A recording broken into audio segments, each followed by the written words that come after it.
The top stories in the news this morning locally. Jersey is to get a new youth club on Glebland and Trinity. Contrairement aux apparences, nous sommes bien dans une station de radio française à l'Essai, en Normandie. L'installation de familles britanniques dans la région et la proximité de l'île anglo-normande de Jersey ont suscité la création de programmes en langue anglaise.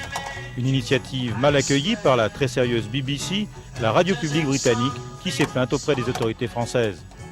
À Jersey, nous sommes beaucoup écoutés, nous avons 40% d'écoute et la BBC nous fait un petit peu une jalousie d'audience.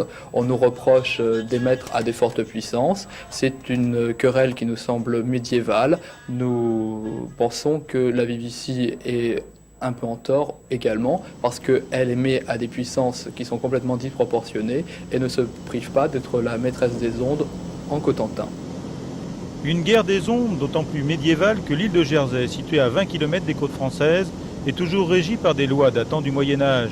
Gouvernée par un bailli et des connétables, mais de tradition anglaise, ce petit bout de Normandie ne possède pas de radio privée commerciale. Seule la BBC diffuse ses programmes.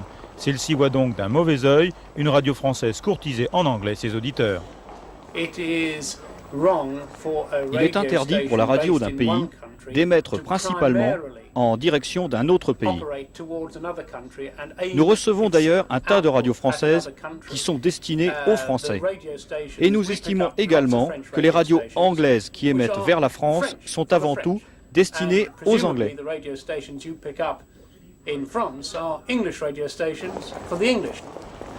Tous les habitants de Jersey ne partagent pas cette analyse. Plusieurs milliers d'entre eux ont envoyé des lettres de soutien à la radio française depuis que celle-ci a été contrainte par la BBC de réduire sa puissance émettrice. Oui, j'écoute Contact 94. Il y a de la bonne musique. C'est meilleur que BBC Radio 1. BBC Radio Jersey diffuse de la pub du style où aller acheter telle ou telle chose. C'est juste de l'information locale.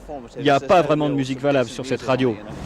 La guerre franco-britannique des ondes n'est pas prête de s'arrêter. Le Parlement de Jersey ayant décidé d'attribuer une fréquence à une radio privée commerciale, pas forcément britannique.